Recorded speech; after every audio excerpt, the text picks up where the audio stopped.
پیغمبر علیہ السلام د جبرائیل علیہ السلام نه تپوس کوي ای الاعمال افضل لامتی زما د امت د پاره افضل عمل کوم یو دی جبرائیل علیہ السلام تو فرمل العلم عالمان دی جوړ شي علم ته یو عمل نه رسی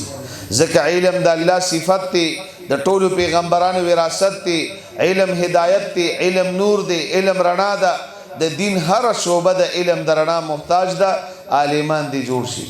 ثم ايا جبريل اے جبريل دی پس بیا کوم عمل افضل عمل دی بهترین عمل هر کس خو عالم جوړی دی نشي نو جبرائیل علیہ السلام تو فرمایل زیارت العالم د عالمانو زیارت کول د دوی په مجلس کې ناسته او د دوی د مخ ته قتل دا بهترین عمل دی او د عبادت دی خمس من العباده پینزو سيزونو ته قتل عبادت دی النظر الى الكعبه بیت الله شریف ته قتل عبادت دی النظر الى زمزم زمزم بو ته قتل عبادت دی النظر الى المصحف قرآن ته قتل عبادت دی النظر الى وجه الوالدین د مور پلار مخ ته قتل عبادت دی النظر الى وجه العالم د عالم مخ ته قتل د عبادت دی او جبرائیل علیہ السلام فرمایل سراج امتک فی الدنیا والآخرہ استاد امت د پر انور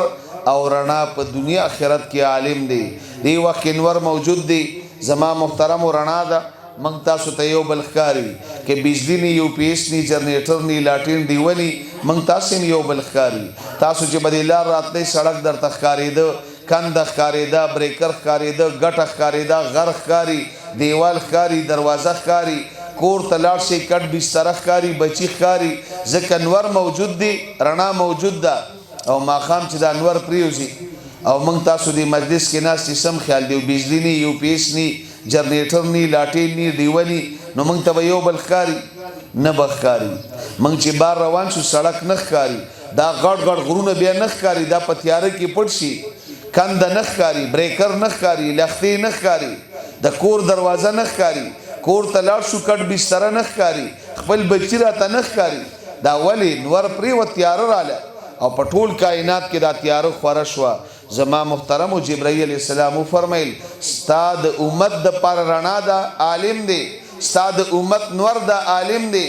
عالم دا د کائنات حسن دی دا د کائنات رڼا دا الله مکه د عالم ختم شو دا مدرسه بند شو دا د دې ماشومانو د الف با تا وازونه بند شو دا د ختمونو دا سلسله ختم شو دا سید جهالت تیری براخوري شی یو بل تبګور یو بل بن پیژنو منګ بن پیژنو دا می پلار دی او دا می مور دا ورشه د یورپ په ډیرو ملکونو کې خلک پلار نه پیژني شناختی کارت جوړي پاسپورت جوړي په کې د مور نوم لیکي ځکه د پلار ورته پته نه لګي دا موږ چې پلار پیژنو دا د عالم برکت دی دا د مدرسې برکت دی دا د قران برکت دی دا می پلار دی او دا می مور دا دا می تر دی او دا می چاچی دی او دا ماما دی او دا مامی دا جایز دی او دا ناجایز دی دا حلال دی او دا حرام او دا د جنت لار او دا د جهنم لار دا د الله او د الله د رسول د اطاعت لار او دا د نفس شیطان د خواهشاتو د اتباع لار زما محترم دا سيزونه من پیجنو دا د علماو برکت دی دا د مدارسو برکت دی دا د قران برکت دی دا الله شکر ادا توبا لمن عرفهم واحبهم خوش قسمت خلق اغلی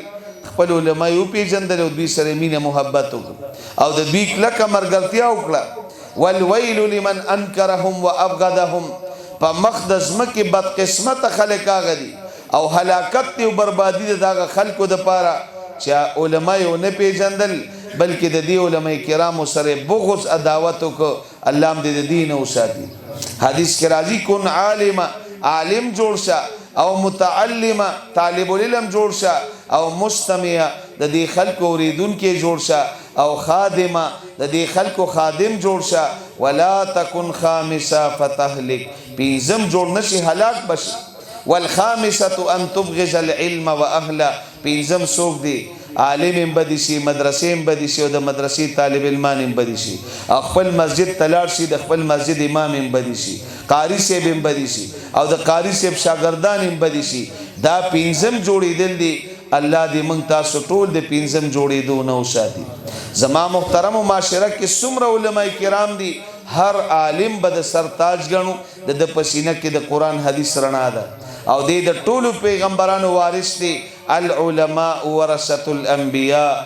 علماء کرام د انبیاء علیهم السلام وارثان دي او زما محترم دا طالب علمان چې تاسو تخکاری دا جنتیان غنئ تاسو بچی دی دا جنتیان دي من احب ان ينظر الى اتقاء الله من النار فلينظر المتعلمين تاسو کې سوکم دا خوخی دنیا کې راته جنتیان خارشي د دې قران د زده کړې طالب علمانو ته ګوري دا ټول جنتیان دي دا د جهنم نه آزاد خلک دي